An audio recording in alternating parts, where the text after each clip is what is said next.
So mutual induction between two long coaxial solenoids. To find out the mutual induction between two long coaxial solenoids, we are going to consider two long coaxial solenoid of same length. Here you can see two solenoids. One is bigger than the other, but they have the same length. They have the what? Same length. Okay.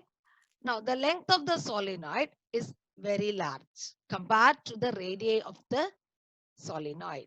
Okay, you can see here the radii is very, very small, but the length is very large. Okay, and here the magnetic field produced inside the solenoid is an uniform one. Outside the solenoid, the magnetic field is not uniform, but inside the solenoid, the magnetic field is uniform. Okay, now we are taking the area A1 and A2. Comparing to area A1, area A2 is very, very small. Okay, so A1 is greater than area A2. Okay, now here the turn density. What do you mean by turn density? Turn density is number of turns per unit length. Okay, that is for solenoid 1 it is N1 and for solenoid 2 it is N2. Okay, so these are the constructions about the solenoid here. Now current I1 is for flowing through solenoid 1. Okay. And the magnetic field produced in it is when a current is flowing through the solenoid, the magnetic field produced is B is equal to mu 0 Ni. Here it is through solenoid 1. So it is B1 mu 0 N1 I1. When current is flowing through the solenoid, the magnetic field produced inside the solenoid is B1 is equal to mu 0 N1 I1. Okay. Now, the field is passing through the area bounded by solenoid 2. The field is passing through area bounded by the solenoid 2 because solenoid 2 is inside solenoid 1.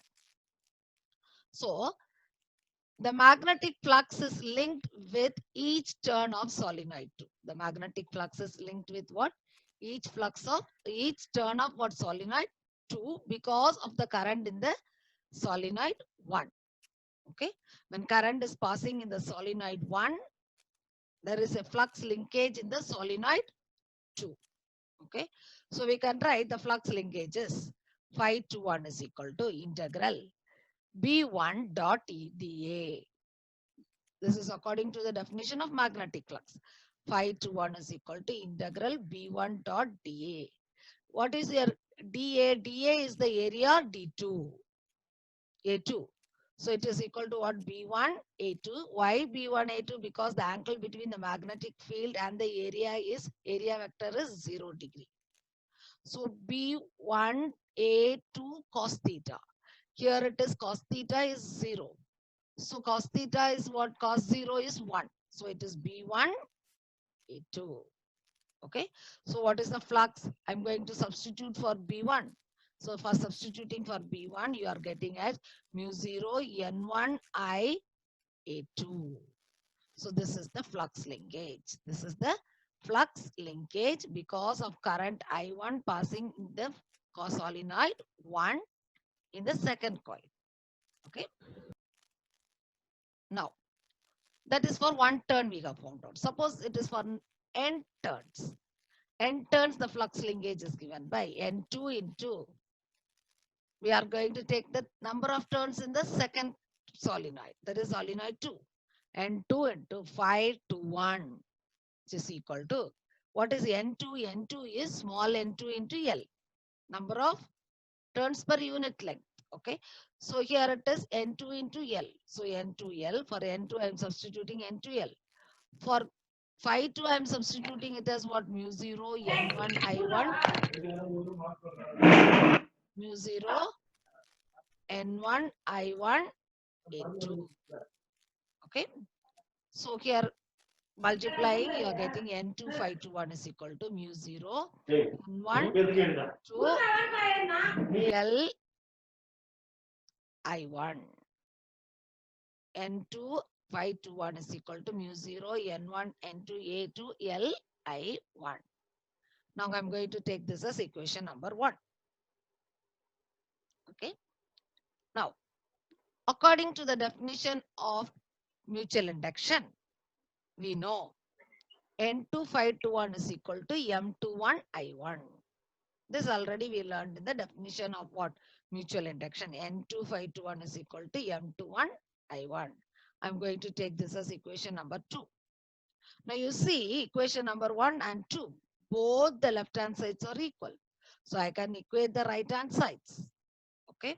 So when I equate the right hand side, I'll get it as what?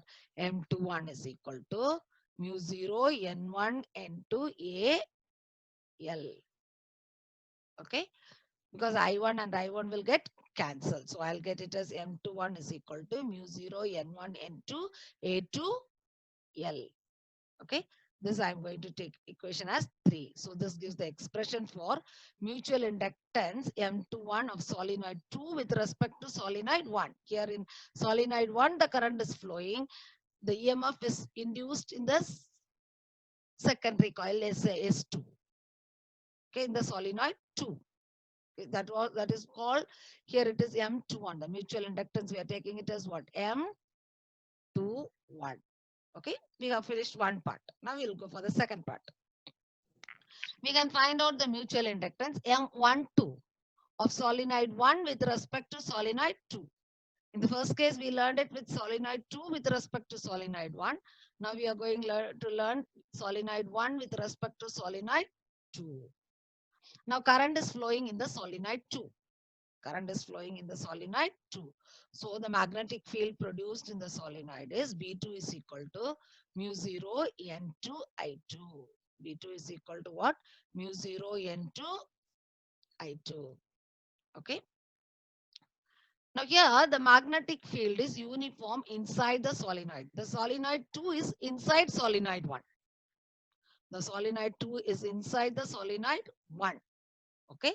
So inside the solenoid 2, the magnetic field is uniform. But according to the concept, outside the solenoid, there is no magnetic field. Outside the solenoid, there is no magnetic field.